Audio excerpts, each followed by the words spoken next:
Bismillahirrahmanirrahim. Alhamdulillahirabbil alamin wassalatu wassalamu ala asyrafil anbiya'i wal mursalin wa ala alihi wa sahbihi ajma'in, amma ba'd. Berkata penulis rahimahullahu ta'ala, bab kedua, Risalah-risalah samawi. Risalah-risalah samawi. Maksudnya risalah-risalah samawiyah sebenarnya. Bahasa Arab ni sifat yang mesti ikut dia punya isim yang disifatkan, al-mausuf.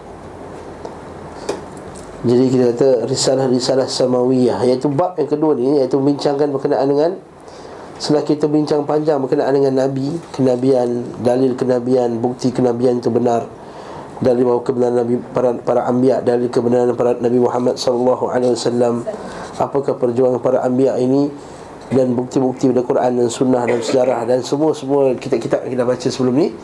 Kita masuk pula dia punya risalah, iaitu apa yang dibawa oleh para anbiya ini secara umum. Oleh itu penulis telah masukkan dalam satu bab. Dia tak buat satu bab, tak buat satu buku yang khas.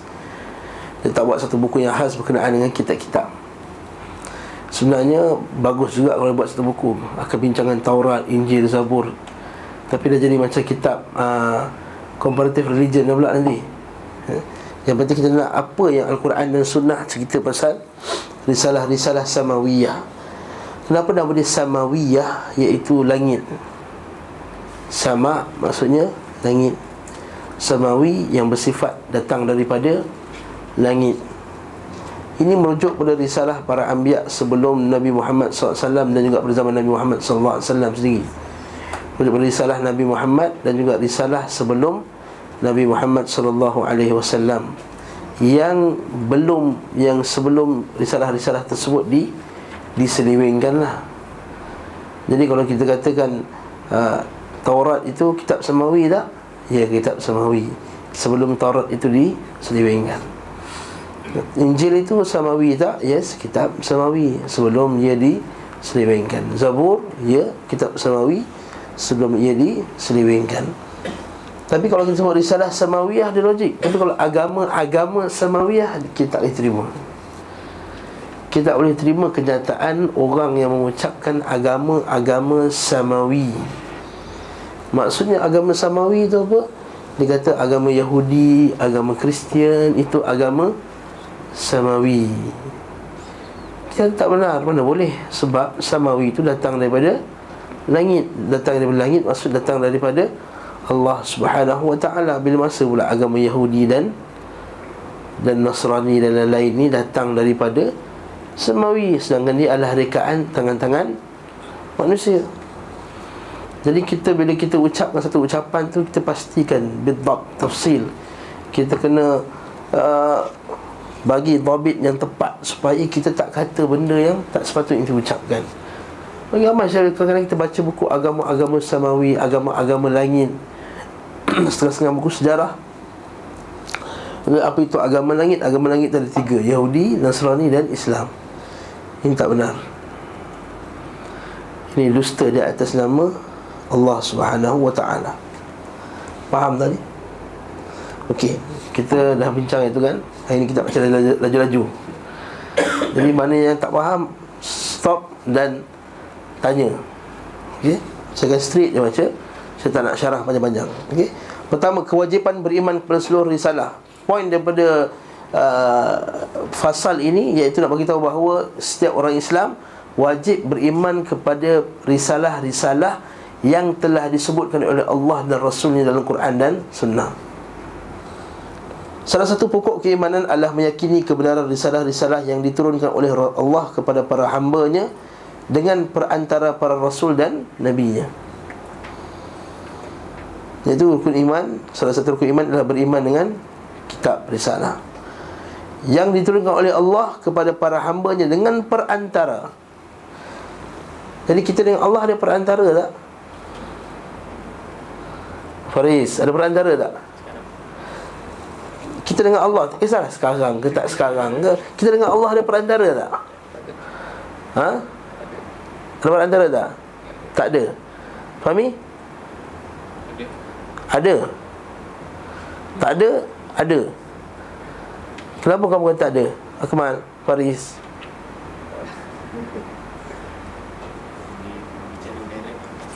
Doa direct pada Berdoa direct kepada Allah. Maksudnya itulah, itu perantara. Fahmi kenapa kata ada? Sebab tak boleh sampai ke Allah doa selain dari Nabi yang mengajar itu. Wah, nampak Fahmi punya hujah kuat juga. Tak boleh kita sampai kepada Allah Subhanahu Wa Taala melalui kena Nabi Muhammad sallallahu alaihi wasallam. Jadi memanglah para ulama kita bahagikan perantara itu dua jenis perantaraan, iaitu perantaraan dalam menyampaikan risalah. Maka memang kita ada perantara. Nabi Muhammad SAW perantara kita. Bahkan di antara Nabi dan Allah SWT pun ada perantara, iaitu malaikat Jibril. Kan? Yang kedua, perantara ibadah. Ini tidak ada. Perantara dalam ibadah, ini tidak ada. Jadi kalau orang sebut kita ada perantara, tak? Betul, kita ada perantara. Itu perantara dalam menyampaikan risalah agama ini, kita perlu perantara, itu Nabi Muhammad sallallahu alaihi wasallam. Betul ketika kata para ulama, setiap jalan kepada Allah SWT sebenarnya telah ditutup dengan jalan Nabi Muhammad sallallahu alaihi wasallam. Yang kedua dipanggil perantara ibadah, iaitu kita perlu menjadikan sesuatu sebagai perantara bila kita beribadah kepada Allah. Yang ni yang kita kata kita nafikan. Perantara kedua yang kita nafikan. Habis. Dan bahawasanya mereka telah menyampaikan risalah tersebut kepada manusia. Yang kedua, kita telah beriman, kita kena beriman bahawa mereka dah sampaikan. Tak ada pun risalah yang mereka rahsiakan. Siapa yang kata ada benda yang Nabi tak sampaikan lagi, maka kita telah menuduh Nabi Muhammad sebagai yang pengkhianat. Ini yang kata Imam Malik rahimahullahu ta'ala. Maka siapa yang kata dia buat bid'ah tu bagus, maka dia dakwa bid'ah tu bagus, maka dia telah mendakwa bahawa Nabi Muhammad SAW telah mengkhianati risalah. Faqad za'ama anna Muhammadan SAW qad khana risalah, kata Imam Malik rahimahullah ta'ala. Maksudnya siapa yang buat ajaran baru, agama yang tak pernah diajarkan Nabi, maka kita telah seolah-olah mendakwa bahawa Nabi Muhammad SAW telah mengkhianati risalah. So kita kata Nabi dah hantar, dah ajarkan semua. Dalilnya yang masa Nabi Muhammad SAW pergi haji itulah, yang masa kita dengar dah hadis tu. Tengok muka-muka ini, muka-muka dah biasa datang kuliah ni. Jadi kita tahu hadis Nabi SAW, bila Nabi tanya kepada para sahabat ni, kamu tahu tak ini hari apa, ini bulan apa, ini tanah apa, ini bumi apa? Ketika haji di Arafah tu, maka para sahabat kata ini adalah hari para sahabat kata Allah wa Rasuluhu a'lam, Allah Rasul lebih mengetahui. Maka Nabi kata, sungguhnya harta kamu, darah kamu, maruah kamu ialah mulia, iaitu haram untuk kamu sentuh, seperti haramnya hari ini, iaitu hari Arafah, di bulan ini, iaitu bulan Zulhijjah, dan di tanah ini, itu tanah haram. Lalu bila sahabat kata, Nabi kata, adakah aku dah sampaikan kepada kamu? Ala hal ballaq? Para sahabat kata, bala ya Rasulullah. Bahkan ya Rasulullah, kau dah ajarkan semua benda. Maka Nabi kata, Allahumma syahad. Nabi memandang ke langit, lalu Nabi kata, Allahumma syahad, ya Allah, saksikanlah yang aku telah menyampaikan semua benda. Okey. Jadi kat sini akidah kita, akidah Ahlussunnah, kita kata Nabi SAW dah ajarkan semua benda. Betul lah ustaz kita, ustaz sunnah ni anti bid'ah. Kenapa lah ustaz sikit-sikit bid'ah, ustaz tu sikit-sikit bid'ah, ustaz Usairi cerita bid'ah, ustaz Adli cerita bid'ah, ustaz Idris cerita bid'ah, ustaz Fadlan cerita bid'ah. Sebab apa? Sebab dia menyalahi konsep akidah kita, iaitu rukun iman kita kepada Nabi Muhammad SAW, bahawa Nabi telah menyampaikan risalah. Allah Subhanahu wa ta'ala telah berfirman kepada Nabi Musa AS, Ya Musa, inni istafaituka 'ala an-nasi bi risalati wa bi kalami. Wahai Musa, sesungguhnya Allah memilih dan iaitu melebihkan engkau dari manusia yang lain pada masamu untuk membawa risalahku dan firmanku. Allah Subhanahu wa ta'ala memuji para rasul yang telah menyampaikan risalah-risalahnya. Mereka tidak takut kepada celaan orang yang suka mencela mereka dalam mengemban, iaitu menanggung amanah Allah. Yang ketiganya, bila Nabi dia dah sampaikan segala benda, maka apa yang disampaikan tu tak pedulilah yang bertentangan dengan adat ke, bertentangan dengan kata-kata manusia ke, bertentangan dengan kata tok syekh ke, bertentangan dengan kata guru ke, bertentangan dengan kata mufti sekalipun, dia akan sampaikan apa yang Nabi SAW, apa yang Allah Ta'ala telah perintahkan dia untuk sampaikan. Oleh itu, Mereka telah mendapat celaan. Jadi biasalah, kalau kamu ni dicela, orang macam sadik kita ni dicela, layaklah untuk dicela. Sedangkan yang lebih hebat daripada kamu semua, daripada kita semua ini, seperti Nabi Muhammad SAW pun dan para anbiya lain juga dicela. Allah Ta'ala kata dalam Quran surah Al-Ahzab, alladzina yuballighuna risalatillahi wa yakhshawna wa la yakhshawna ahadan illa Allah wa yakhshawnahu wa la yakhshawna ahadan illa Allah. Iaitu orang yang menyampaikan risalah-risalah Allah, mereka takut kepadanya dan tidak merasa takut kepada sesiapa pun selain Allah. Ini tauhid. Sebelah, kebinasaan umat-umat terdahulu adalah disebabkan pendustaan mereka terhadap risalah-risalah Allah. Poin yang keempat pada malam ni, iaitu umat-umat terdahulu dia binasa sebab dia lawan risalah. Semaklah pernyataan Nabi Saleh setelah kebinasaan menimpa kaumnya. Fatawalla anhum wa qala ya qaumi laqad ablaghtukum risalata rabbi wa nasahtu lakum walakin la tuhibbunan nasihin. Kemudian dia Saleh pergi meninggalkan mereka sambil berkata, wahai kaumku, sungguh aku telah menyampaikan amanah Rabbku kepadamu dan aku telah menasihati kamu, tetapi kamu tidak menyukai orang yang memberi nasihat. Maksud ini kaum Nabi Saleh telah dimusnahkan. Itu kaum Syuaib. Setelah kaumnya binasa, fatawalla anhum wa qala ya qaumi laqad ablaghtukum risalati rabbi wa nasahtu lakum fa kaifa asa ala qaumin kafirin. Maka Syuaib meninggalkanlah mereka seraya berkata, wahai kaumku, sungguh aku telah menyampaikan amanat Rabbku kepadamu dan aku telah menasihati kamu, maka bagaimana aku akan bersedih hati terhadap orang-orang yang kafir. Itu poin yang seterusnya. Begitu juga macam Allah Ta'ala sebut dalam kitab Usul Salasah tu kan, Inna arsalna ilaikum rasulan kama arsalna ila fir'auna rasula fa asa fir'auna ar-rasula fa akhadnahu akhdan wabila. Sungguh kami telah menghantar kepada kamu, wahai orang Quraisy, wahai manusia sekalian, seorang rasul sebagaimana kami telah hantar rasul kepada Fir'aun. Siapa? Nabi Musa AS. Fa'asa Fir'aun ar-rasul, dan Fir'aun telah derhaka kepada rasul. Lalu fa'akhadnahu akhdan wabila, Allah Ta'ala azabkan dia dengan azab yang pedih. Apa azab Fir'aun? Pertama, dia mati dalam keadaan lemas. Yang kedua, Allah Ta'ala bagi dia an-naru yu'raduna alaihim ghuduwan wa ashiya. Neraka dibentangkan kepada Fir'aun siang dan malam. Yang ketiga, wa yaumal qiyamati yuradduna ila asyaddil azab. Dan hari ketiga, hari kiamat adalah azab, dapat lagi azab yang lebih teruk. Jadi tiga akhdan wabila, Allah Ta'ala kata Quran. Cumanya umat Nabi Muhammad SAW ni Allah Ta'ala bagi tangguh, bukan tanggung, bagi tangguh. Allah Ta'ala menangguhkan azab pada umat ni kerana inilah Allah Ta'ala telah mengkabulkan doa Nabi Muhammad SAW bila minta doa kepada Allah Subhanahu Wa Ta'ala, ya Allah, janganlah kau jadikan kaum ini musnah dengan satu azab sekali terus mati semua. Maka Allah Ta'ala telah menangguhkan. Ni kita ada juga kita kena tsunami, kita kena perang, tapi tak musnah 100%. Itu yang poin keempat. Seterusnya, yang kelima, wahyu yang diturunkan Allah kepada Rasulnya terkadang diturunkan dari langit dalam bentuk tulisan, seperti Taurat yang diturunkan kepada Nabi Musa AS. Ada yang datang dalam bentuk tulisan. Memang tulisan datang seketui dekat Nabi Musa AS. Allah kata dalam Quran apa dia? Wa katabna lahu fil alwahi min kulli shay'in maw'izatan wa tafsilan li kulli syai' fakhudha biquwwatin wa'mur qaumaka ya'khudhu bi ahsaniha. Dan kami tuliskan untuk Musa pada lauh-lauh Taurat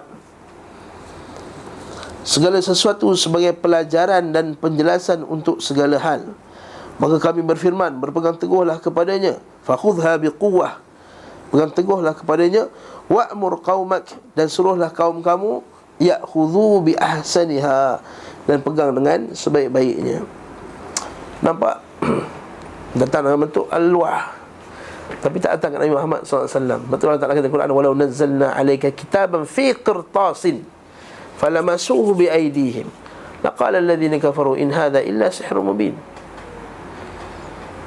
Kalaulah kami turunkan Al-Quran itu seketui macam ni, orang kafir boleh pegang macam ni, falamasuhu bi aydihim laqala alladhina kafaru, berkatalah orang kafir, in hadha illa sihrun mubin, ini sihir yang hebat. Kalau kita bawa kitab Quran sebiji sekalipun, Allah Ta'ala tak jadikan Nabi Muhammad macam tu. Terkadang risalah itu berbentuk kitab suci, tetapi diturunkan kepada Rasul dengan cara dibacakan secara lisan. Ini poin yang ke-6. Terkadang risalah itu datang dalam bentuk bacaan, untuk Al-Quran. Wa Qur'anan faraqnahu litaqra'ahu 'alan nasi 'ala mukthin wa nazzalnahu tartila. Dengan ini, dan Al-Quran kami turunkan beransur-ansur agar engkau membacakannya kepada manusia perlahan-lahan. Maksudnya apa perlahan-lahan, Akmal? Maksud perlahan-lahan? Step by step, sikit-sikit baca. Kalau aku suruh kau baca Al-Baqarah satu malam, menangis. Betul tak? Kalau ustaz masa sekolah saya asrama dulu, dia denda tak turun prep, dia kena habiskan baca surah Al-Baqarah. Terseksa, menangis kita orang. Lagi seksa daripada kena rotan. Masa bantulah. Sama ada janji dulu. Baca Al-Baqarah. Baca tak boleh bangun sampai khatam. Ustaz tu dia hafal Quran, dia duduk, dia dengar. Tak betul, betulkan balik. Tajwid kan betul tak tu, menangis kita. Allah Ta'ala wa Qur'anan faraqnahu. Nampak? Ni sebab kalau orang tanya apa tujuan Allah Ta'ala hantar Quran itu munajjaman, sikit-sikit, antaranya kerana berdasarkan situasi. Yang kedua, kerana Allah Ta'ala nakkan Nabi sendiri senang hafal. Yang ketiga, senang Nabi Muhammad sampaikan ke orang lain. Yang keempat, senang orang menerimanya. Habis cerita. Itu 4 sebab kenapa Allah Ta'ala turunkan Quran beransur-ansur. Apa sebab pertama tadi apa? Berdasarkan situasi. Yang kedua, supaya senang Nabi Muhammad SAW hafal, nak mudahkan Nabi Muhammad SAW. Yang ketiga, mudahkan Nabi sampaikan kepada orang lain. Kalau segelebuk satu Quran Nabi nak sampaikan, kesian kat Nabi. Yang keempat, supaya kita yang senang. Kalau ustaz tu ajar, mari kita khatamkan satu Quran malam ni, kita pun pening juga. Daurah khatam Quran satu hari je. Tengah hari balik lah. Atau petang tu dah habis, dah separuh, dah tinggal. Yang tinggal tukang baca kat depan. Yang belakang dah macam daurah Sahih Bukhari tu.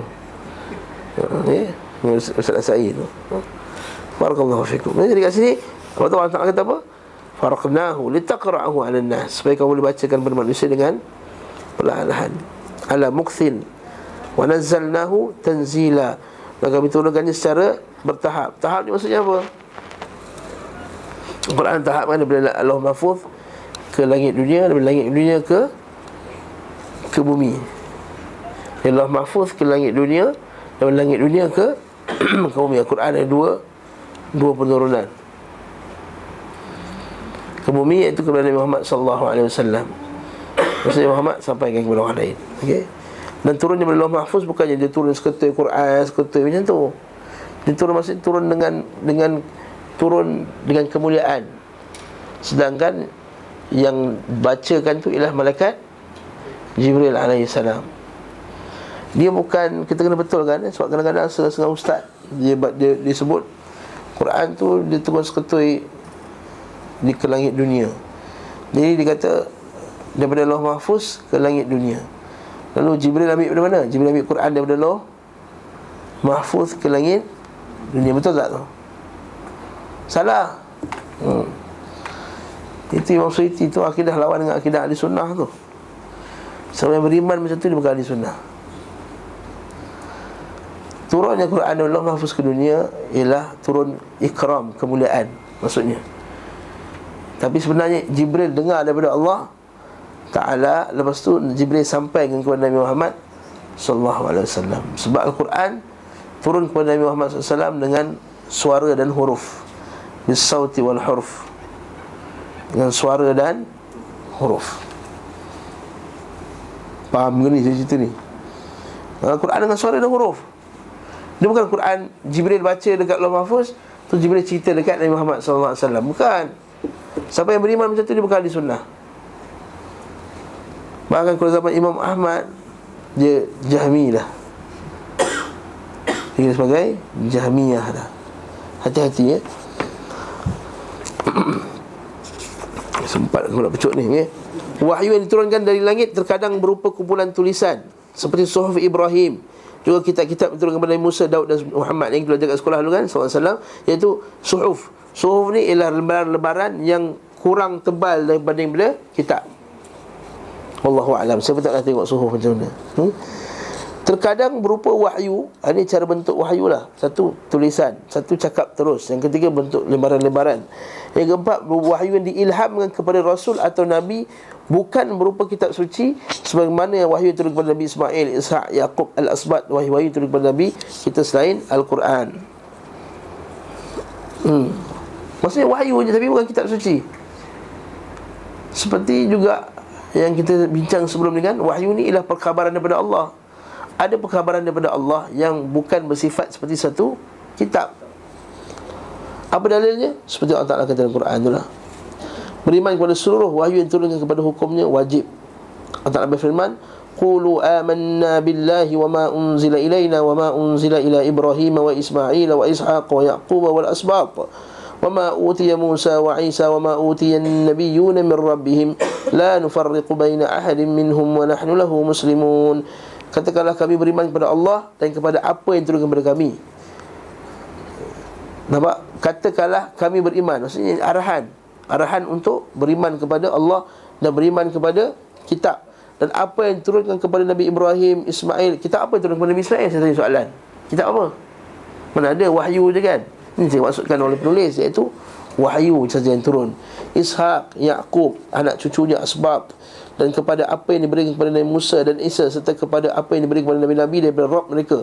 Kami tidak membeza-bezakan seorang pun di antara mereka, dan kami berserah diri kepadanya. Dalil bahawa semua Nabi itu dapat wahyu, tapi tak semua Nabi dapat kitab, tak semua Nabi dapat suhuf. Faham tak ni? Tak cakap laju ni. Tak semua Nabi dapat kitab. Tak semestinya Nabi itu ada di kitab. Faham? Tak semestinya Nabi itu ada suhuf. Tapi Nabi itu mesti dapat wahyu. Tapi Nabi semestinya dapat wahyu.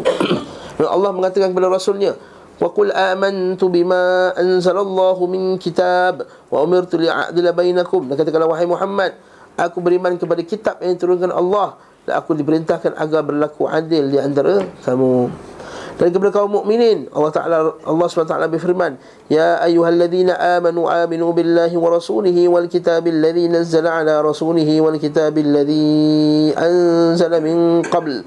Wahai orang yang beriman, tetaplah beriman kepada Allah dan Rasulnya Muhammad, dan kepada kitab Al-Quran yang diturunkan kepada Rasulnya. Maksudnya wajib beriman kepada Quran, dan wajib juga serta beriman diturunkan kepada kitab-kitab sebelumnya. Sebab itulah kita ngaji daripada kecil, wajib beriman kepada kitab Al-Quran, Taurat, Injil, Zabur. Kita ngaji kat sekolah dulu. Zabur turunkan kepada Nabi Daud, Taurat turunkan kepada Nabi Musa, Injil turunkan kepada Nabi Isa AS. Sebab itu memang rukun iman. Kalau tak beriman, kafir. Bahkan tolak satu kitab seumpama kafir dengan semua kitab. Macam kita tolak satu Nabi, macam kafir dengan semua Nabi. Kadzabat qaumu Adil mursalin. Kaum Ad telah dustakan para rasul. Sedangkan kaum Ad dia tolak Nabi, satu Nabi je, Nabi Hud saja, Nabi Saleh saja. Nampak tak? Jadi kita kata barakallahu fikum, kalau tolak satu Nabi macam tolak semua Nabi. Tolak satu kitab macam tolak semua kitab. Lepas tu tak boleh kata Kristian tu beriman juga. Dia beriman juga dengan Taurat, Injil, Zabur, cuma tak beriman dengan Quran je. Sebab kan tak beriman dengan Quran, dia kufur kepada Allah Subhanahu Wa Ta'ala. Bukan tiga, satu, tiga, okey lah tiga, at least ada tiga juga. Jadi kafir yang tak percaya langsung. Tidak, satu pun kufur kepada Quran semata-mata pun dah jadi kufur kepada Allah, kafir, musyrik, murtad, keluar daripada Islam. Apabila kami beritahu kepada kita secara terperinci sebagaimana kitab-kitab telah disebutkan, iaitu Suhuf Ibrahim, Taurat, Musa, Zabur, Daud, Injil, Isa dan Al-Quran yang diturunkan kepada Nabi Muhammad juga seperti pembicaraan Allah kepada Nabi Musa secara langsung, yang Allah Ta'ala ceritakan dalam Al-Quran. Wahyu Allah kepada Nabi Saleh, Hud dan Shu'aib, serta wahyu yang disampaikan kepada Rasulnya Muhammad selain Al-Quran yang terangkum. Cuma bila kita belajar kat sekolah dulu, kita hanya kata beriman pada kitab 4 benda tu je, betul tak? Taurat, Injil, Zabur, Al-Quran. Dia tak luaskan. Suhuf ada tak? Suhuf sikit-sikit. Suhuf Nabi Syekh ada 50 suhuf, kita hafal sikit-sikit. Nabi Ibrahim ada 30 suhuf. Tapi dia tak luaskan lagi. Patutnya kita kena beriman semua risalah yang diturunkan kepada para anbiya. Dan risalah sini maksudnya bukannya risalah surat, tak semestinya. Apa saja wahyu yang diturunkan kepada para anbiya tadi. Faham tak ni? Maka kita mengimaninya secara terperinci sebagai digambarkan oleh Allah Subhanahu Wa Taala. Maka kita kata beriman kepada kitab ni ada 2 jenis. Satu beriman secara umum, ijmali. Yang kedua beriman secara tafsil. Beriman secara ijmal iaitu kita beriman bahawa Allah Ta'ala turunkan kitab. Maka ini kalau orang kampung yang tak sampai di ilmu agama, tak ada ustaz nak ngajar apa semua, macam kat hutan mana, kat hujung mana, dia tak ada ustaz nak ngajar dia, maka dia kata, kamu beriman tak pada kitab? Beriman. Kitab apa? Al-Quran lagi. Tak ingat lah ustaz. Mana boleh tak ingat Taurat, Injil, Zabur? Kafir kau? Tak, bukan. Tak mestinya. Ijmali. Tapi tafsili dia kena Taurat, Injil, Zabur. Tafsili ni macam mana? Tafsili telah sampai macam kita sekarang, dah sampai dah. Semua dah dengar dah. Allah Ta'ala turunkan Taurat, Injil, Zabur. Dia tak tolak juga. Yang ni kafir ni. Faham tak poin saya? Ijmali ni untuk orang yang tak sampai ilmu yang detail. Bila sampai ilmu yang detail berkenaan dengan Nabi Muhammad SAW, maka kalau dia tolak juga hukumnya murtad. Kalau ustaz sikit-sikit murtad. Tak, kalau sabit hadis masalah hadis sahih, dia tolak murtad. Ini yang disebut oleh para masyaikh kita. Di samping itu, kita juga wajib beriman bahawa ada kitab-kitab dan wahyu lain yang tidak diberitahukan kepada Allah. Ada juga kitab lain, tapi Allah Ta'ala tak beritahu, tak cerita. Ada juga yang Allah Ta'ala tak cerita kat kita. Tak cerita, tak tahulah. Allah Ta'ala kata, kami turunkan kepada kamu, ada sebahagiannya minhum qasasna, Allah Ta'ala ada antaranya kami ceritakan kepada kamu, wa minhum man lam naqsushum alaik, dan antaranya ada yang kami tak ceritakan kepada engkau, wahai Muhammad. Bukan semua benda yang Allah Ta'ala cerita kat kita. Ayat berapa sampai Al-Quran, nombor berapa ayat tu?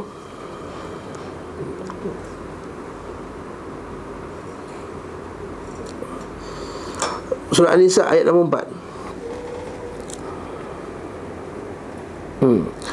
وَرُسُلًا قَدْ قَصَصْنَاهُمْ عَلَيْكَ مِنْ قَبْلِ وَرُسُلًا لَمْ نَقْصُصْهُمْ عَلَيْكَ وَكَلَّمَ اللَّهُ مُوسَى تَكْلِيمًا.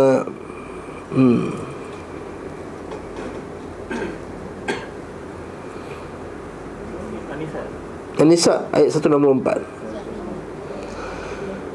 Kan ada rasul-rasul, ada yang kami ceritakan kepada kamu, wahai Muhammad, dan ada pula sebagian rasul yang kami tak cerita kepada engkau. Maksudnya ada cerita yang Allah Ta'ala tak beritahu. Maka begitu juga, maka kita tak tahulah. Kalau tak cerita kat dia, maka kita tak tahulah dia ada kitab ke tak ada kitab. Kalau tak cerita, jumpa tak ayat tu? Tak jumpa. Surah An-Nisa ayat 164. Nah, kalau tak jumpa, tulis je nombor ayat kat situ, balik cari. Okey, bentuk keimanan kepada seluruh risalah pula. Bagaimana cara mengimani risalah-risalah umat terdahulu? Okay, kalau kata ustaz, kita kena beriman dengan Taurat, Injil, Zabur. Ya, macam mana beriman? Adakah beriman percaya bahawa dia ada aja? Mari kita baca kat sini. Kita meyakini kebenaran segala apa yang dinyatakan dalam kitab-kitab samawi terdahulu. Nombor 1, kita meyakini kebenarannya. Itu cara beriman yang pertama. Macam belajar nak SPM pula. Ada poin pertama, poin kedua ni. Yang pertama, poin pertama, kita kena yakin bahawa dia betul. Dan kita meyakini bahawa mematuhi kitab-kitab tersebut dan memutuskan hukum dengannya merupakan kewajipan setiap umat yang diturunkan kitab itu kepada mereka. Faham tak? Satu, kita beriman bahawa kitab itu betul. Yang kedua, kita beriman bahawa umat yang ada pada kaum tersebut, pada waktu tersebut, wajib ikut kitab tu. Itu yang poin yang kedua. Faham tak ni? Puan faham kan? InsyaAllah. Mana tak faham lagi dah tu? InsyaAllah untuk benda yang akan datang. Betul tak? Orang tak kata jangan kamu katakan suatu perkara yang kamu akan lakukan dengan kamu kata insya-Allah. Maksudnya dia tak faham lagi. Insya-Allah. Maksudnya lepas ni faham lah tu. Okay? Kita juga percaya bahawa kitab samawi itu saling membenarkan. Yang ketiga, poin yang ketiga, kitab samawi saling membenarkan. Tak ada kitab samawi yang bertembung dengan kitab samawi lain. Kitab Nabi Musa tak bertembung dengan kitab Nabi Syuaib. Kan Nabi Musa sezaman dengan Nabi Syuaib kan? Dan takkan sama dengan Nabi Syuaib, takkan bertembung, takkan sama, takkan bertembung dengan Nabi Syuaib. Nabi Musa alaihissalam. Kitab ke, risalah ke, wahyu ke, Ini macam Nabi Musa dengan Nabi Khidir. tak bertentangan sebenarnya. Sebab tu last kali tu Nabi Musa setuju tak dengan apa yang Nabi Khidir jelaskan? Bertentangan pada awal sebab Musa tak faham. Ini dalil bahawa ada benda yang kita tak faham lagi, kita sangka dia bertentangan.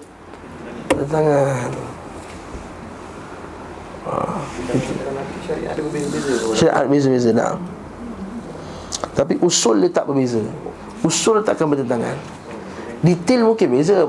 Macam hatta kita pun umat terdahulu boleh minum arak, umat Nabi Muhammad SAW tak boleh minum arak. Kalau macam Nabi Syuaib dengan Maksud sini tidak mendustakan. Maksudnya ialah secara usulnya dia tak kata kitab tu penipu. Tak. Al-Quran tak kata kitab Injil tu tipu. Tak. Injil tak kata kitab Al-Quran tu menipu. Bahkan Injil kata apa? Akan datang nanti sebuah kitab yang betul, akan datang pada sekian-sekian orang yang duduk kat negara Arab, sekian-sekian. Itu juga dengan kitab Al-Quran. So kitab ini musaddiqal ladzi baina yadayhi minal kitab. Quran ini membenarkan kitab yang telah ada pada zaman sekarang. Maksudnya kitab yang Allah Ta'ala turunkan takkan mendustakan antara satu sama lain, dan takkan kata dia salah dari segi usul atau dari segi furuk, dia akan berbeza lah. Mana boleh sama. Setiap umat kalau macam tu, kita tak boleh katalah kahwin adik-beradik salah. Dia tak salah pada zaman Nabi Adam, salah pada zaman kita. Kena faham maksud sini Tidak saling mendustakan antara satu dengan yang lainnya. Injil juga membenarkan Taurat berdasarkan firman Allah. Dan saya sebut ni, wa musaddiqan lima baina yadayhi minat Taurah, dan membenarkan kitab yang sebelumnya, iaitu Taurat. Taurat datang, Injil datang, dikonfirmkan apa yang ada dalam Taurat, dan ditambah dan di-adjust. Dia haramkan apa yang tak diharamkan sebelumnya, dan dihalalkan apa yang diharamkan sebelumnya. Itu yang kita baca dalam surah Ali Imran tu. Barang siapa mengingkari sebahagian apa yang telah diturunkan Allah, maka dia telah kafir. Ini poin yang keempat. Barang siapa yang mengingkari sebahagian saja daripada kitab tersebut, maka dia telah kafir. Sebab itulah para ulama kita kata antara nawaqidul iman, perkara batalkan iman, adalah kufur kepada syariat Islam ataupun sebahagian syariat Islam. Tak semestinya orang jadi kufur kepada Allah, dia tolak semua Islam. Tak. Cukuplah dia menolak satu hukum saja untuk menjadikan dia kufur. Bahkan kata Syekh Muhammad bin Salih Al-Munajjid, hatta kalau perempuan dia menolak hukum orang haid tak boleh solat. Kalau ikut tak logik kan? Mana boleh orang perempuan haid tak boleh solat? Rugilah kita. Dah ni Quran dan Sunnah dah tunjuk, Quran kitab. Tak, saya nak solat juga. Saya engkar dengan hukum, kafir dia, walaupun dia nak solat. Sebab dia ingkar hukum Allah Subhanahu wa ta'ala. Ini disebut oleh Al-Imam Nawawi rahimahullahu ta'ala dalam kitab dia yang kita Sahih Muslim yang had tu kan. Dan telah sepakat ijma' ulama' bahawa siapa yang menghalalkan apa yang Allah telah haramkan dan mengharamkan apa yang telah halalkan, satu saja hukum, dia telah kufur kepada Allah Subhanahu wa ta'ala, kafir murtad al-Islam. Dalilnya Allah SWT berfirman, wa man yakfur billahi wa malaikatihi wa kutubihi wa rusulihi wal yawmil akhir faqad dhalla dhalalan ba'ida. Kalau siapa ingkar kepada Allah, malaikatnya, kitabnya, rasulnya dan hari kiamat, maka sungguh orang itu telah tersesat jauh. dalam Quran surah Al-A'raf, innal ladzina kadzdzabu bi ayatina wastakbaru anha la tufattahu lahum abwabus samai wa la yadkhuluna al-jannata wa la yadkhuluna al-jannata hatta yalijal jamalu fi sammil khiyat. Sesungguhnya orang-orang yang mendustakan ayat-ayat kami dan menyombongkan diri terhadapnya, mendustakan ayat ini kadzab. Boleh kita tetap kufur itu ada pertama jenis kufur takzib, mendustakan. Yang kedua wastakbaru, kufur istikbar, kufur sombong. Allah kata la tufattahu lahum abwabus sama, tak dibukakan baginya pintu langit iaitu syurga, wala yadkhulunal jannah, tak masuk syurga, hatta yalijal jamalu fi samil khiyat, hinggalah unta masuk ke dalam lubang jarum. Ini pepatah Arab macam singa kucing bertanduk. Itu macam sama macam tu. Tapi ini Arabnya version kucing bertanduk. Hatta yalijal jamalu fi sammil khiyat.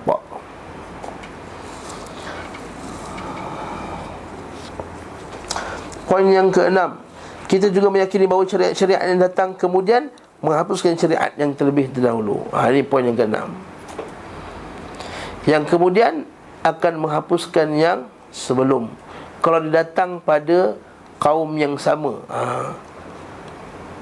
Faham tak? Kalau datang pada kaum yang sama, macam Yahudi, datang Taurat, kemudian datang Injil, kemudian Zabur, kemudian Taurat, lepas tu Injil, maka kita datang kemudian menghapuskan hukum yang sebelum, wa muhaiminan alaih. Dan yang terakhir sekali, Al-Quran menghapuskan semua sekali, menasahkan hukum yang sebelumnya.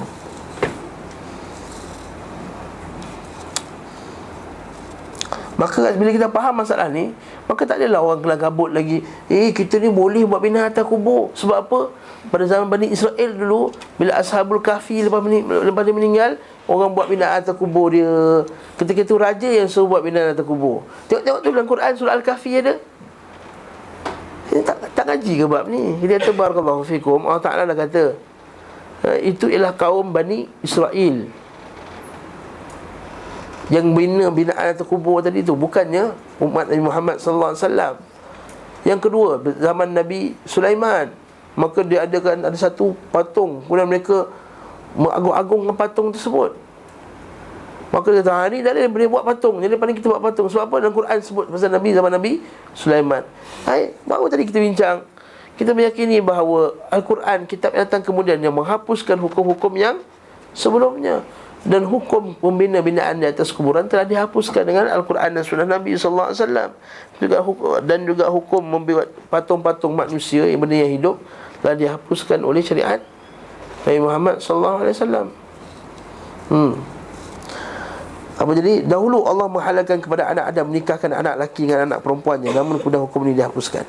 Demikian juga hukum yang ditetapkan pada zaman Nabi Yaqub, seorang lelaki boleh menikahi dua orang wanita bersaudara, kan? Nabi Yaqub bila Nabi Musa AS, kan dia adik-beradik. Dan kemudian kan kau adik-beradik Nabi Musa, Nabi Syuaib punya anak, kan kau adik-beradik. Dan Yaqub sendiri melakukannya. Dan hukum ini dihapuskan. Dan Injil menghalalkan sebahagian perkara yang diharamkan dalam Taurat, sebagaimana firman-Nya, wa musaddiqan lima bayna yadayya minat taurati wa liuhilla lakum ba'dal ladzi hurrima 'alaikum.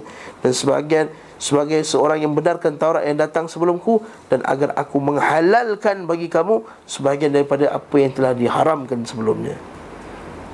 Okey, dan Islam macam tu juga. Asalnya arak dulu haram, kemudian telah dihalalkan. Asalnya pergi kubur tu haram, dan kemudian dihalalkan. Asalnya mut'ah itu haram, kemudian halal. Asalnya mut'ah itu halal, kemudian haram, kemudian halal, kemudian haram. Dua kali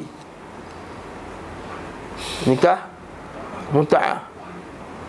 Daripada awal Islam dibenarkan, pada perang Khaybar diharamkan, pada perang Fatu Mekah dibuka balik, lepas tu diharamkan selama-lamanya.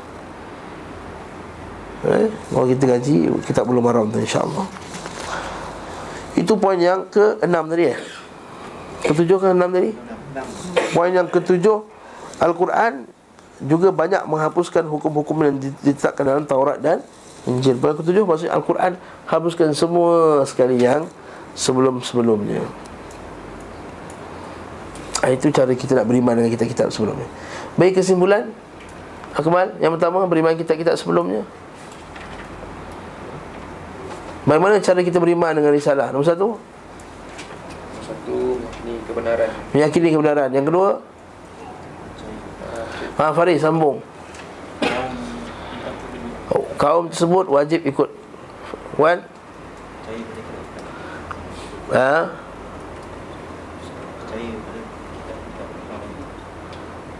ke? Saling menggunakan dan tidak bersetujuan antara Tidak bertentangan, tidak mendustakan antara satu sama lain. Hafiq? Fahmi? Siapa yang kufur Siapa? tolak hukum ini Ya, siapa turunkan pada apa diwahyukan pada waktu tersebut kafir dia. Asrul? keenam, yakini bahawa syariat-syariat yang datang kemudian menghapuskan syariat-syariat yang Syariat yang kelima, syariat yang datang kemudian hapuskan sebelumnya. Saiful? Last sekali, Al-Quran hapuskan yang sebelum-sebelumnya. Habis itu. Allah Ta'ala kata Al-Quran, Alladzina yattabi'una rasulan nabiyyal ummiyya alladhi yajidunahu maktuban indahum fit tawrati wal injil ya'muruhum bil ma'rufi wa yanhahum 'anil munkar wa yuhillu lahum at-tayyibati wa yuharrimu 'alayhimul khaba'ith wa yadha'u lahu anhumul israhum wal aghlal allati kanat 'alayhim. Itu orang yang mengikuti Rasul, Nabi yang ummi yang tidak bisa baca dan tulis, yang namanya mereka dapati tulis dalam Taurat dan Injil, yang ada pada mereka, yang merintah kepada mereka buat yang ma'ruf, mencegah mereka yang mungkar, menghalalkan segala yang baik bagi mereka dan mengharamkan yang buruk bagi mereka, seperti Nabi Muhammad sallallahu alaihi wasallam, dan membebaskan beban-beban dan belenggu-belenggu yang ada pada mereka, iaitu pada syariat-syariat mereka sebelum itu. Okey. Bagaimana cara kita beriman dengan risalah Nabi Muhammad pula? Yang terakhir sekali,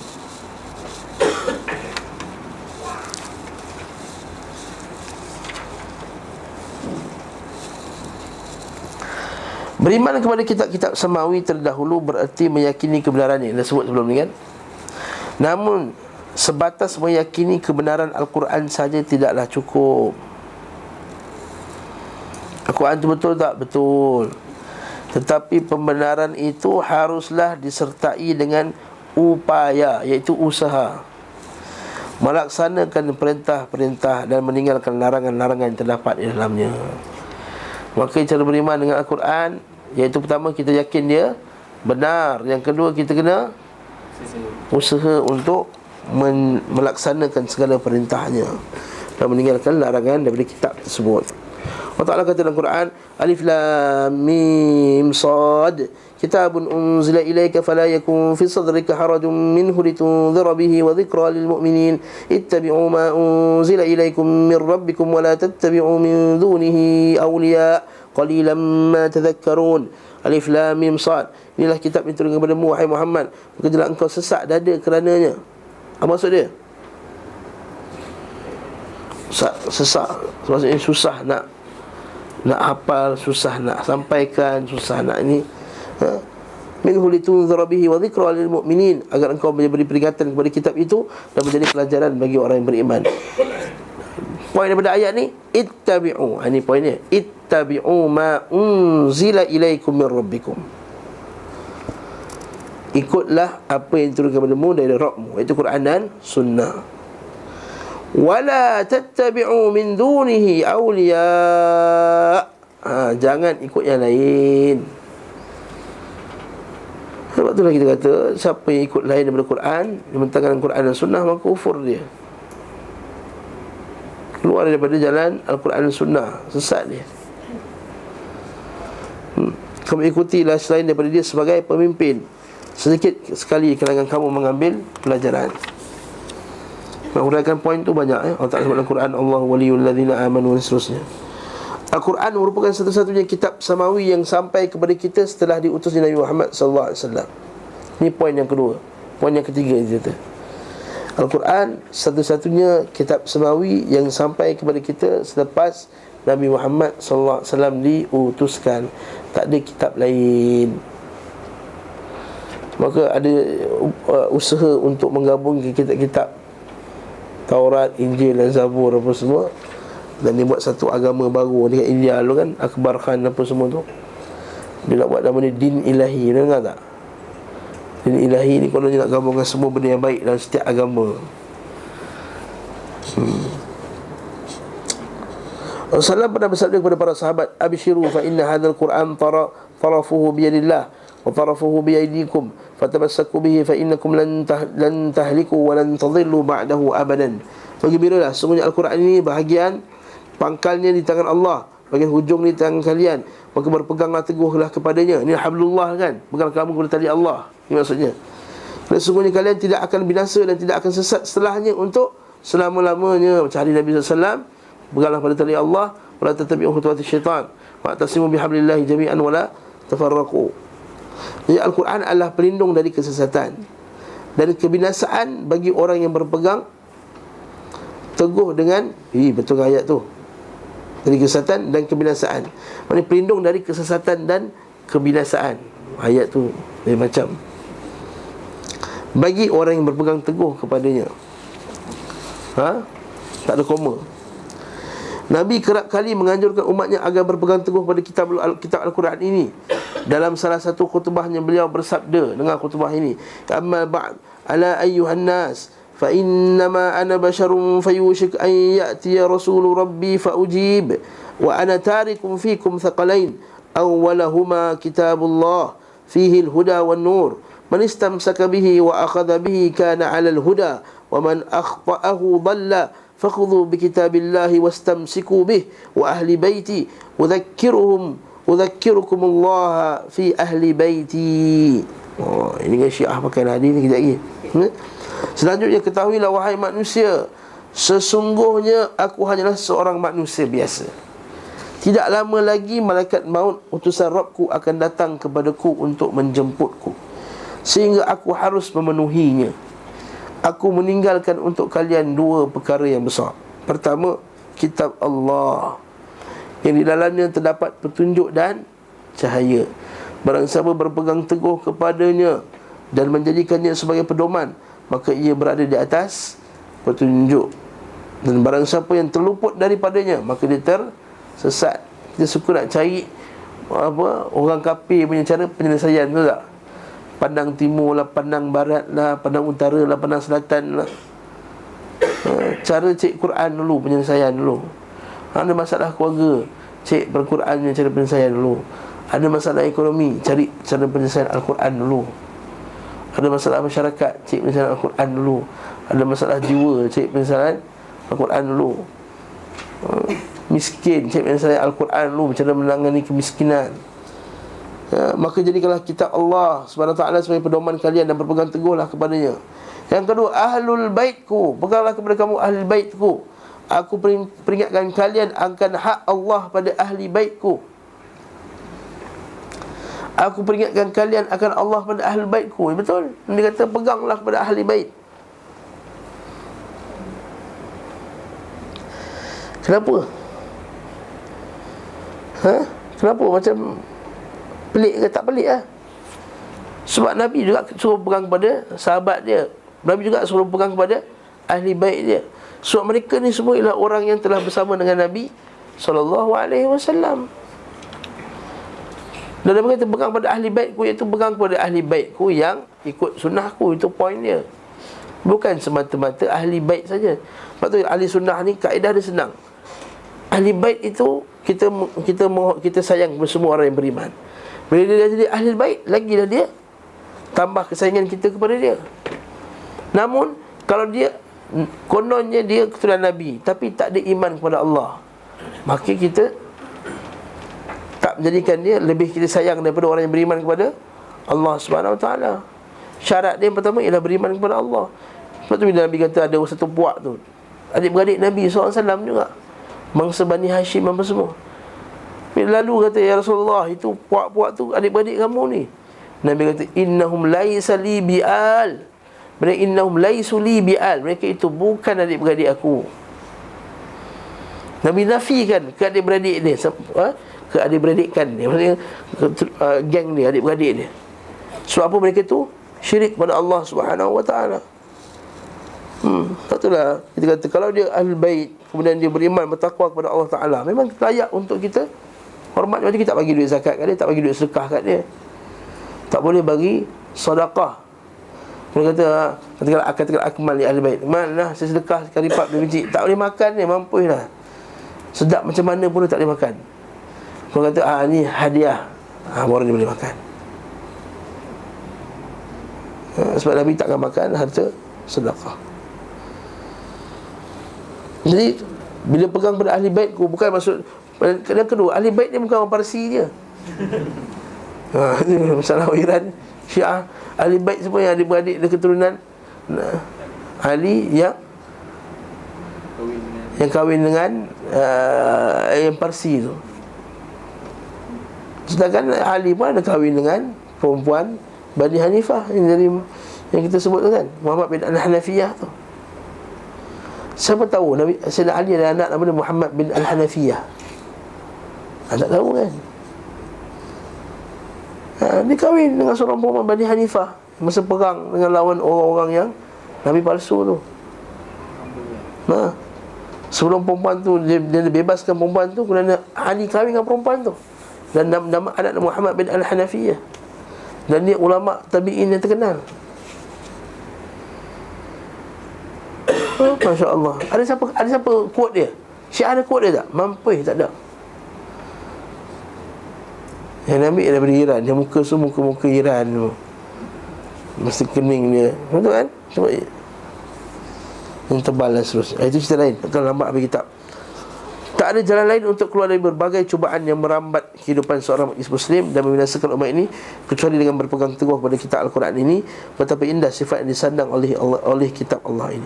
Inilah kitab Allah yang dalamnya terdapat berita tentang umat-umat sebelum kalian, pemberantuan tentang umat setelah kalian, dan akan memutuskan hukum di antara kalian.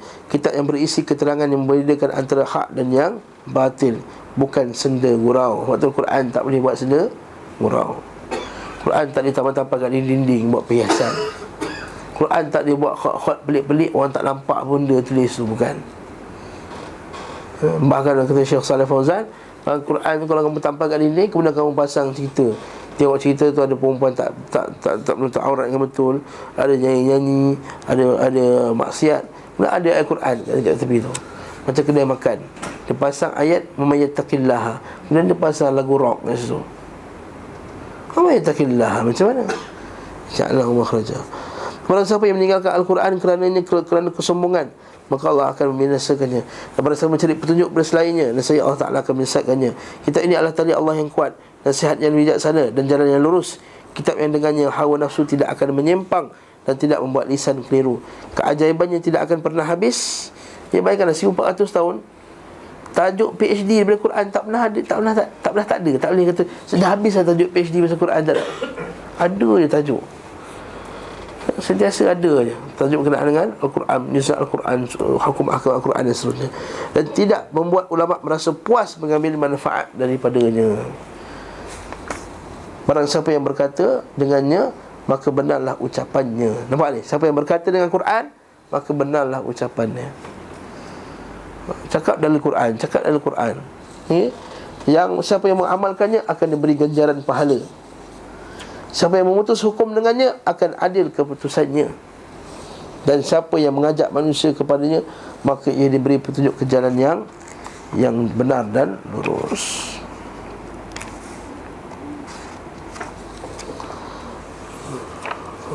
Bagus surat masa ni? Bagus surat? Nampak.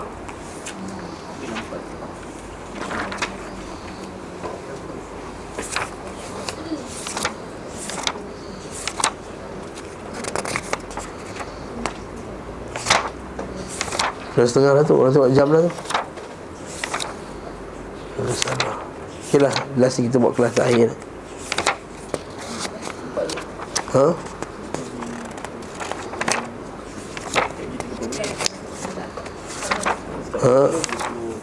Sempat satu lagi kelas. Ya.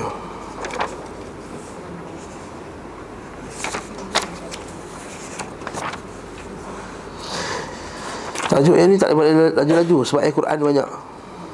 Tak nak baca Quran cincin-cincin tak boleh. Kita tengok satu. Balik 10. 16 satu lagi kelas lah, betul. 16 sebelum Ramadan. 16 tu kita cuba habiskan. Ada beberapa tajuk penting lagi. Satu, sumber risalah. Tuan-tuan baca kat rumah 2 minggu cuti tak ada kelas. Minggu depan tak ada, minggu lusa pun tak ada. Minggu lusa lah. Minggu depan, minggu lusa.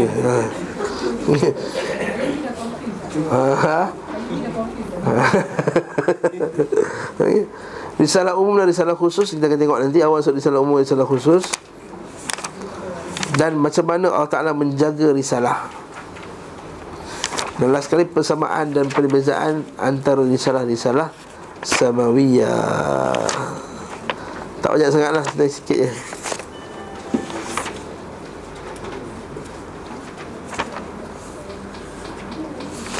Soalan? Talmud itu Yahudi punya. Yahudi punya rabai-rabai itu diambil daripada mulut-mulut doang. Yes. Dia macam ni lah.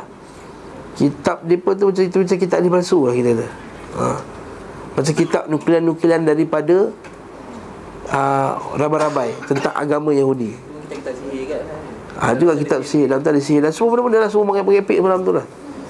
Tapi kitab Talmud tu satu pegangan yang kuat. Bahkan mereka Zion punya dan itu lebih besar, lebih bagi orang yang sesat di kalangan Bani Israel, orang Yahudi, dia pegang Talmud. Talmud lah yang cerita pasal ahli sihir. Dalam bawah sana Sulaiman tu ada semua benda-benda Nabi Sulaiman punya ketinggalan. Tu yang kata bumi telah dijanjikan. Memang nak minta Allah disedekkan barang kata buat Al-Quran, buat apa ayat tu dia buat. Yes, itu yang Allah Ta'ala cerita dalam Quran tu. Yaktubun al-kitab bi aydihim. Maksudnya dia cabar, Allah akan cabar buat satu ayat, satu surah, satu ayat. Oh, itu Al-Quran. Itu yang dia buat kononnya mungkin lah kot. Kitab sebelum ni tak diberi pemeliharaan macam tu. Kitab sebelum ni tak diberi jaminan macam Quran dia buat diberi jaminan. Allah Ta'ala kata bimastuhfidhu min kitabillah wa kanu alaihi syuhada. Allah Ta'ala kata surah Al-Ma'idah, Al-Quran, kitab-kitab sebelum ini Allah Ta'ala telah memerintahkan para padri-padri mereka dan rabai-rabai mereka untuk menjaganya. Bimastuhfidhu min kitabillah. Lain dengan Quran. Al-Quran Allah Ta'ala sebut dalam Quran, inna nahnu nazzalna dhikra wa inna lahu lahafizun. Kami turunkan Al-Quran dan kami akan jaga dia. Tapi kitab dalam surah Al-Ma'idah ayat apa 60 lebih kot. Allah Ta'ala sebut inna anzalna taurata fiha hudan wa nur yahkumu biha an-nabiyyuna wal-ladzina amanu yahkumu biha an-nabiyyuna alladhina aslamu lil-ladzina hadu wan-nasara was-ladzina hadu. Allah Ta'ala kata apa? Wal-rabbaniyyin wal-ahbar bimastuhfidhu min kitabillah. Dan itulah kitab Taurat yang kami turunkan kepada nabi-nabi mereka, dan juga nabi-nabi kepada kamu wahai Musa alaihissalam, dan nabi-nabi selepas kamu, dan juga kepada padri-padri wal-ahbar ar-rabbani, orang-orang ibadah di kalangan mereka, wal-ahbar bimastuhfidhu min kitabillah, dengan apa yang mereka telah diperintahkan untuk menjaga dari kitab Allah. Tapi mereka tak jaga dia lah. Itu kesannya. Memang Allah Ta'ala saja bagi episod tu dalam sejarah dunia ni. Allah Ta'ala memang bagi satu episod di mana Allah Ta'ala suruh kitab itu dijaga oleh rambai, dan mereka telah terbukti gagal untuk menjaganya. Beza dengan umat Nabi Muhammad sallallahu alaihi wasallam. Dan mereka yaktubunal kitaba bi aydihim. Mereka tulis tangan dengan kitab mereka. Thumma yaquluna hadha min indillah. Mereka kata ini datang daripada Allah. Wa kanu alaihi syuhada. Ayat kata wa kanu alaihi syuhada. Mereka tahu itu bukan daripada Allah. Dan mereka tulis kitab tersebut sama macam agama-agama yang lain. Itu hanyalah kutipan nukilan-nukilan daripada rambai-rambai mereka. Sebab itulah nanti kalau kita baca kitab Ibn Qayyim berkenaan dengan orang Nasrani dan Yahudi ni, dia kumpulkanlah sikap mereka. Antaranya ini sikap dia. Mereka kitab mendustakan ni, tidak menjaga kitab yang betul. Dan dalam surah Maidah ayat yang awal-awal tu dah cerita dah. Allah Ta'ala telah mengangkat janji dengan mereka supaya jaga kitab ni, supaya jaga Rasulullah, jaga Rasul dengan Nabi Musa AS. Allah Ta'ala cerita bawah tu, fabima naqdihim mitsaqahum, sebab mereka langgar perjanjian tersebut. La'annahum, kami laknat mereka. Satu, mereka tak jaga. Bila mereka tak jaga, apa jadi? La'annahum, kami laknat mereka. Waja'alna qulubahum qasiyah wa nasu hadzan mimma dzukiru bih. Mereka lupa apa yang Allah Ta'ala perintahkan mereka. Apa jadi? Lepas tu apa jadi? Allah Ta'ala jadikan mereka ni berpecah. Berpecah dalam surah Maidah. Subhanallah. Sebelum tu yuharrifuna al-kalimah amma wadi'i, mereka lupa apa yang Allah perintahkan, mereka buat sendiri. Yuharrifuna al-kalimah, mereka buat sendiri. Innal ladzina qalu inna nasra akhadha mitsaqahum wa nasu haddan min fa'aghrayna bainahum al-adawata wal-baghdha. Dan kami apa jadi? Lepas dia buat kitab sendiri dan reka sendiri, fa'aghrayna bainakum al-adawata wal-baghdha, kami jadikan di antara mereka itu permusuhan, pergaduhan dan kebencian sampai hari kiamat. Kalau kita tengok ayat ni sebiji, kalau kita tengok orang Islam macam itulah kalau tak buat. Kalau kita tak pegang janji Allah untuk jaga Al-Quran dan Sunnah ni, jangan pakai benda lain, maka kita akan tengok kita akan dilaknat. Lepas dilaknat, fanasu hadzan mimma dzukiru bih, orang kita akan lupa apa yang Allah Ta'ala perintahkan, lupa sunnah. Dan bila lupa sunnah, apa dia? Mereka akan reka. Bila reka, apa jadi? Maka berlaku perpecahan. Bid'ah akan menyebabkan perpecahan. Allah ada bagi dah petunjuk dalam Quran. Tapi kalau tak nak pecah, apa dia? Patah balik kepada Quran dan Sunnah. Kalau ustaz itu solution, ustaz-ustaz kita bincang masalah ni, kita banyak pemikiran. Kita ni ustaz-ustaz yang solution tu lah Quran sudah dia kata yang liberal ni. Dia pun suka lagi apa? Patutnya kita bagi semua airan. Lagi nak suruh lagi pecah umat lagi. Allah Ta'ala alam besar.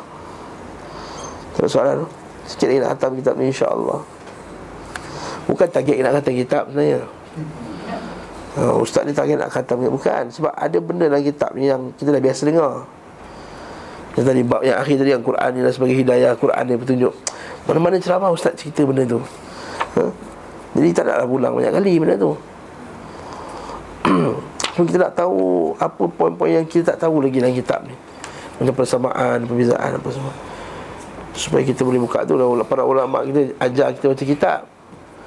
Ajar kita baca kitab. Pertama, kita ada buku nota tepi, kita catatkan poin yang kita pernah dengar sebelum ni. Oh betul, saya betul. Yang tak tahu orang baca kitab laju, ustaz baca kitab laju, sebab apa? Oh ni biasa dengar, ni biasa dengar, ni biasa dengar. Tak ada biasa dengar, dia bulatkan. Naik poin dia jot dah, tu dia kembangkan isi tersebut. Kalau baca dia, orang biasa dengar, biasa. Quran ni sebagai petunjuk, biasa dengar. Quran ni sebagai yang biasa dengar. Bukan yang tak layan benda tu, tapi kita nak dapat poin yang nak laju, nak cepat. Itu juga universiti. Sebab tu PhD kena baca kitab banyak ni, boleh habis setahun. Kami dah khatam ustaz, saya pun dah baca dah. Ya, kita baca Rasul adalah orang yang diberikan wahyu berupa syariat. Memang ngantuk lah kita. Kita baca laju-laju. Allahuakbar. Jadi kelas tak ada 2 minggu InsyaAllah 2 minggu tak ada kelas. Kita jumpa balik 16 hari bulan Jun, 2 hari sebelum Ramadan. InsyaAllah sehari 16, 17 malam tu dah terawih. Okey, kelas 2 hari sebelum InsyaAllah. Sallallahu ala Muhammad wa ala alihi wa sahbihi wasallam.